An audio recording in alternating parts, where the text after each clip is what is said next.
മുംബൈ നഗരത്തിന്റെ തിരക്കുകളിൽ നിന്നും വേഗതയിൽ നിന്നും ഒരൽപ്പം മാറി അറബിക്കടലിന്റെ നീലിമയിലൂടെ 1 മണിക്കൂർ ബോട്ട് യാത്ര ചെയ്താൽ നമ്മൾ ചെന്നെത്തുന്നത് ചരിത്രവും പുരാണവും ശില്പഭംഗിയും ഒന്നുചേരുന്ന ഒരു മാന്ത്രിക ലോകത്താണ്. പ്രാദേശികമായി ധാരാപുരി എന്നും ലോകമെമ്പാടും എലിഫന്റ ദ്വീപ് എന്നും അറിയപ്പെടുന്ന ഈ പ്രദേശം പാറകളിൽ കൊത്തിയെടുത്ത ഒരു വിസ്മയ പ്രപഞ്ചമാണ്.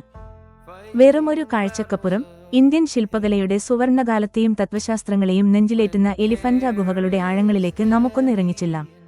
പണ്ടുകാലത്ത് അഗ്രഹാരപുരി ബ്രാഹ്മണരുടെ നാട് എന്നറിയപ്പെട്ടിരുന്ന ഈ ദ്വീപ് പിന്നീട് മറാഠി ഭാഷയിൽ ഗുഹകളുടെ നഗരം എന്നർത്ഥം വരുന്ന ധാരാപുരിയായി മാറുകയായിരുന്നു. എന്നാൽ 16-ാം നൂറ്റാണ്ടിൽ ഇവിടെയെത്തിയ പോർച്ചുഗീസ് നാവികരാണ് ഈ ദ്വീപിന് ഇന്ന് നമ്മൾ വിളിക്കുന്ന എലിഫന്റ എന്ന പേര് നൽകിയത്.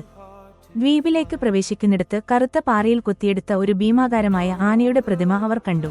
അതോടെ അവർ ഈ നാടിനെ ഇൽഹ ദെ എലിഫന്റ എന്ന് വിളിച്ചു. കാലങ്ങൾക്കിപ്പുറം ബ്രിട്ടീഷുകാർ ഈ ഭീമൻ ആനപ്രതിമ തങ്ങളുടെ നാട്ടിലേക്ക് കടത്താൻ ശ്രമിച്ചെങ്കിലും പരാജയപ്പെട്ടു. ആ ശ്രമത്തിനിടയിൽ ക്രെയിൻ പൊട്ടി തകർന്നുപോയ ആ ശില്പം പിന്നീട് ഇന്ത്യക്കാർ കൂട്ടിയോജിപ്പിച്ച് ഇന്ന് മുംബൈയിലെ ഡോക്ടർ ബാബു ദാജി ലാഡ് മ്യൂസിയത്തിന്റെ റാണി ബാഗ് പരിസരത്ത് പുനഃസ്ഥാപിച്ചു. ഈ ഗുഹകൾ ആരാണ് നിർമ്മിച്ചത് എന്നതിൽ ചരിത്രകാരന്മാർക്കിടയിൽ ഇപ്പോഴും തർക്കങ്ങൾ നിലനിൽക്കുന്നുണ്ട്. എന്നിരുന്നാലും പ്രധാനമായും 3 രാജവംശങ്ങളുടെ കഠിനാധ്വാനം ഇതിന് പിന്നിലുണ്ടെന്ന് കരുതപ്പെടുന്നു. AD 6-ാം നൂറ്റാണ്ടിൽ കൊങ്കൺ പ്രദേശം ഭരിച്ചിരുന്ന കലചൂരി രാജവംശത്തിന്റെ കാലത്താണ് ഇതിന്റെ പ്രധാന ഘടനകൾ രൂപപ്പെട്ടത്. പ്രത്യേകിച്ച് കൃഷ്ണരാജ രാജാവിന്റെ കാലത്ത് ഇവിടെയുണ്ടായിരുന്ന പാശുപ ശൈവമ സന്യാസിമാരുടെ സ്വാധീനം ഗുഹയുടെ നിർമ്മാണത്തെ ഏറെ സ്വാധീനിച്ചു. പിന്നീട് 8-ാം നൂറ്റാണ്ടിൽ എല്ലോറയിലെ കൈലാസനാഥ ക്ഷേത്രം നിർമ്മിച്ച രാഷ്ട്രകൂട രാജാക്കന്മാരുടെ കാലത്താണ് ത്രിമൂർത്തി ഉൾപ്പെടെയുള്ള ലോകോത്തര ശില്പങ്ങൾ അതിന്റെ പൂർണ്ണതയിലെത്തിയത്. ചാലൂക്യരുടെ ചരിത്രരേഖകളിലും ധാരാപുരി കൊങ്കൺ മൗര്യന്മാരുടെ ഒരു പ്രധാന താവളമായിരുന്നെന്ന് രേഖപ്പെടുത്തിയിട്ടുണ്ട്. ഈ ചരിത്രപരമായ പ്രാധാന്യം കണക്കിലെടുത്താണ് 1987-ൽ യുനെസ്കോ ഇതിനെ ലോക പൈതൃക കേന്ദ്രമായി പ്രഖ്യാപിച്ചത്. ദ്വീപിൽ ആകെ 7 ഗുഹകളാണുള്ളത്. ഇതിൽ പടിഞ്ഞാറൻ കുന്നിലുള്ള 5 എണ്ണം ഹിന്ദു പുരാണങ്ങളുമായി ബന്ധപ്പെട്ടവയും കിഴക്കൻ ഭാഗത്തുള്ള 2 എണ്ണം ബുദ്ധമത സ്തൂപങ്ങളുടെ അവശിഷ്ടങ്ങൾ നിറഞ്ഞതുമാണ്. ഇതിൽ ഏറ്റവും പ്രധാനപ്പെട്ടത് ദി ഗ്രേറ്റ് കേവ് എന്നറിയപ്പെടുന്ന 1-ാം നമ്പർ ഗുഹയാണ്. ഈ ഗുഹയുടെ ഉൾഭാഗം വെറുതെ പാറ തുറന്നുണ്ടാക്കിയതല്ല, മറിച്ച് ഹിന്ദു പ്രപഞ്ചശാസ്ത്രത്തിലെ മണ്ഡല രൂപരേഖയിലാണ് ഇതിന്റെ തറബേസ് ആസൂത്രണം ചെയ്തിരിക്കുന്നത്. ഗുഹയുടെ ഉൾഭാഗത്തേക്ക് നടക്കുമ്പോൾ ഇരുവശത്തുമായി ഭാരമേറിയ മേൽക്കൂരയെ താങ്ങി നിർത്തുന്ന ഭീമൻ തൂണുകൾ കാണാം. ഇവയുടെ മുകൾ ഭാഗം പൂർണ്ണ വൃത്താകൃതിയിലല്ല, മറിച്ച് ആമലകം നെല്ലിക്കയുടെ ആകൃതിയിലുള്ള ഫ്ലൂട്ടഡ് ഡിസൈൻ ശൈലിയിലാണ് കൊത്തിയെടുത്തിരിക്കുന്നത്. ഗുഹയ്ക്കുള്ളിൽ കൃത്രിമ വെളിച്ചമില്ല എന്നതുതന്നെയാണ് ഏറ്റവും വലിയ പ്രത്യേകത. സൂര്യപ്രകാശം ഗുഹയുടെ 3 പ്രവേശന കവാടങ്ങളിൽ കൂടി കൃത്യമായ കോണുകളിൽ അകത്തേക്ക് കടന്ന് ഉള്ളിലെ പ്രധാന ശില്പങ്ങളെ പ്രകാശിപ്പിക്കുന്ന രീതി ആധുനിക ആർക്കിടെക്റ്റുകളെപ്പോലും അതിശയിപ്പിക്കുന്ന ഒന്നാണ്. പ്രത്യേകിച്ച് വെളിച്ചവും നിഴലും മാറിമറിയുമ്പോൾ ശില്പങ്ങളുടെ ഭാവങ്ങളിൽ വരുന്ന മാറ്റം നേരിട്ട് തന്നെ അനുഭവിക്കണം.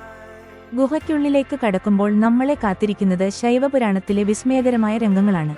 ഓരോ ശില്പവും വെറുമൊരു രൂപമല്ല, മറിച്ച് ഒട്ടനവധി തത്വശാസ്ത്രങ്ങൾ ഒളിപ്പിച്ചുവെച്ച പാനലുകളാണ്. ത്രിമൂർത്തി സദാശിവൻ ഗുഹയുടെ മധ്യത്തിലായി സ്ഥിതി ചെയ്യുന്ന 20 അടി ഉയരമുള്ള ഈ ശില്പമാണ് എലിഫന്റുടെ ഹൃദയം. ശിവന്റെ 3 മുഖങ്ങളാണ് ഇതിലുള്ളത്. വലതുവശത്ത് ശാന്തതയും സ്ത്രീത്വവും തുളുമ്പുന്ന വാമദേവൻ, സൃഷ്ടിഭാവം മധ്യത്തിൽ ഗാംഭീര്യവും സംരക്ഷണവും നിറഞ്ഞ തത്പുരുഷൻ, സ്ഥിതിഭാവം ഇടതുവശത്ത് ക്രൂരതയും കോപവും നിറഞ്ഞ അഘോരൻ അല്ലെങ്കിൽ ഭൈരവൻ, സംഹാരഭാവം. പ്രപഞ്ചത്തിന്റെ ഈ 3 അവസ്ഥകളെ ഒരൊറ്റ ശിലയിൽ ആവിഷ്കരിച്ചിരിക്കുന്നത് കാണുമ്പോൾ നമ്മൾ നിശബ്ദരായിപ്പോകും. അർദ്ധനാരീശ്വരൻ ത്രിമൂർത്തിയുടെ ഇടതുവശത്തായി കാണുന്ന ഈ രൂപം ശിവന്റെയും പാർവതിയും ഒന്നായ ഭാവമാണ്. വലതുവശം പുരുഷന്റെ ദൃഢതയും ഇടതുവശം സ്ത്രീയുടെ ലാവണ്യവും വ്യക്തമാക്കുന്ന ഈ ശില്പം പ്രപഞ്ചത്തിലെ പുരുഷ സ്ത്രീ ഊർജ്ജങ്ങളുടെ യിൻ ആൻഡ് യാങ് സമതുലിതാവസ്ഥയെ സൂചിപ്പിക്കുന്നു. ഗംഗാധരമൂർത്തി സ്വർഗത്തിൽ നിന്നും ഭൂമിയിലേക്ക് പതിക്കുന്ന ഗംഗാനദിയുടെ രൗദ്രവേഗം താങ്ങാൻ ഭൂമിക്ക് കഴിയില്ലെന്ന് മനസ്സിലാക്കി ശിവൻ തന്റെ ജടയ്ക്കുള്ളിൽ ഗംഗയെ ആവാഹിക്കുന്ന കഥയാണിത്. ശില്പത്തിൽ ശിവന്റെ ജടയ്ക്കുകളിൽ ചെറിയൊരു സ്ത്രീ രൂപത്തിൽ ഗംഗയെ കാണാം.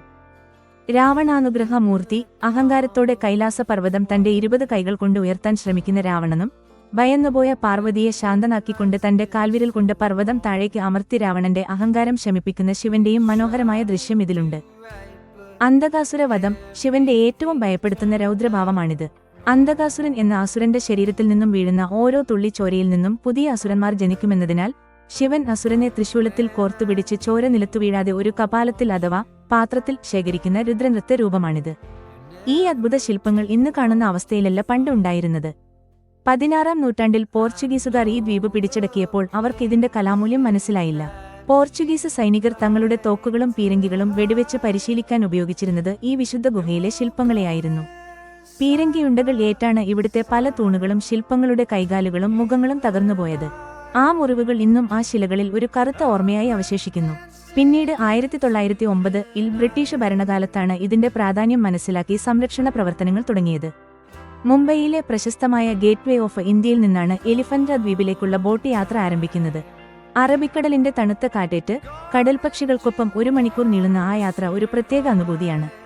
ദ്വീപിലെ ജെട്ടിയിലിറങ്ങിയ ശേഷം ഗുഹകളുടെ അടിവാരം വരെ പോകാൻ ഒരു ചെറിയ ടോയ് ട്രെയിൻ സൗകര്യമുണ്ട്. അവിടെ നിന്ന് മുകളിലേക്ക് കയറാൻ 120ഓളം പടവുകളുണ്ട്. നടക്കാൻ ബുദ്ധിമുട്ടുള്ളവർക്കായി സൗകര്യവും ലഭ്യമാണ്. വഴിയിലുടനീളം കുരങ്ങന്മാരുടെ ശല്യമുള്ളതിനാൽ ഭക്ഷണ സാധനങ്ങൾ കയ്യിൽ തുറന്നു പിടിക്കാതിരിക്കാൻ ശ്രദ്ധിക്കണം. എല്ലാ തിങ്കളാഴ്ചകളിൽ ഗുഹകൾക്ക് അവധിയായിരിക്കും. നവംബർ മുതൽ ഫെബ്രുവരി വരെയുള്ള മാസങ്ങളാണ് സന്ദർശനത്തിന് ഏറ്റവും അനുയോജ്യം.